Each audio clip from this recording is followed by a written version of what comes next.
போன முறை வீடியோ ஐயா ஸ்டாலின் வந்து பேசுறாரு, இந்த முறை ஏன் பேச மாட்டேங்கிறீங்க? வாய் நவுத்துட்டா அப்ப இதெல்லாம் மாற்ற வேண்டும் என்றால் ஒரு மாற்று சக்தியாக பிரைமரி போர்ஸாக வரக்கூடிய தலைவர் தளபதி அவர்கள் தான். தமிழக வெற்றிகளாக ஊழப்படல, தமிழக வெற்றிகளாக மக்களுடைய வரிப்பணத்தை கொள்ளையில்லை, தமிழக வெற்றிகளாக ஆட்சியில் இல்லை, தமிழக வெற்றிகளாக பொய்யான சமூக நீதியை சொல்லல, தமிழக வெற்றிகளாக பொய்யான சமூகத்தை சொல்லல, பொய்யான வாக்குறுதிகளை சொல்லி மக்களை தமிழக வெற்றிகளாக ஏமாற்றவில்லை, திமுக ஏமாற்றியது. அப்ப ஏமாற்றிய திமுகவை வீழ்த்த வேண்டும் என்றால் மக்கள் சக்தியாக வரக்கூடிய தமிழக வெற்றிகளாக மட்டும்தான் முடியும்.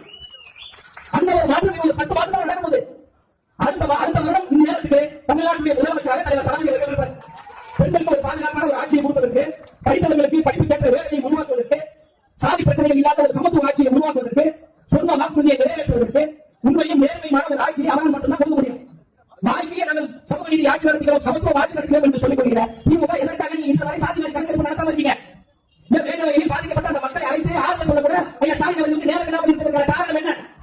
பெண் மாவட்டங்கள் முழுவதும் சாதி ரீதியான மிகப்பெரிய வன்கொடுமைகள் நடக்குது, சாதி மோதல்கள் நடக்குது, மேற்பார்வையில் ஒடுக்கப்பட்ட மக்கள் கோயிலுக்குள் செல்ல முடியல, மிகப்பெரிய தீண்டாமை கொடுமைகள் நடக்குது. பெரியார் வழியில் ஆட்சி செய்கிறோம், சமத்துவ வழியில் ஆட்சி செய்கிறோம் என்று யார் ஏமாத்துறீங்க? எங்க பாட்டனையும் எங்க கூட்டனையும் எங்க அப்பனையும் திமுக ஏமாற்றியது. ஆனா எங்களால் ஏமாற்ற முடியாது. இன்றைய தலைமுறை மிக தெளிவாக இருக்கு. முதியோர் இல்லமாக இருக்கின்ற சட்டமன்றங்கள் எல்லாம் இல்லமாக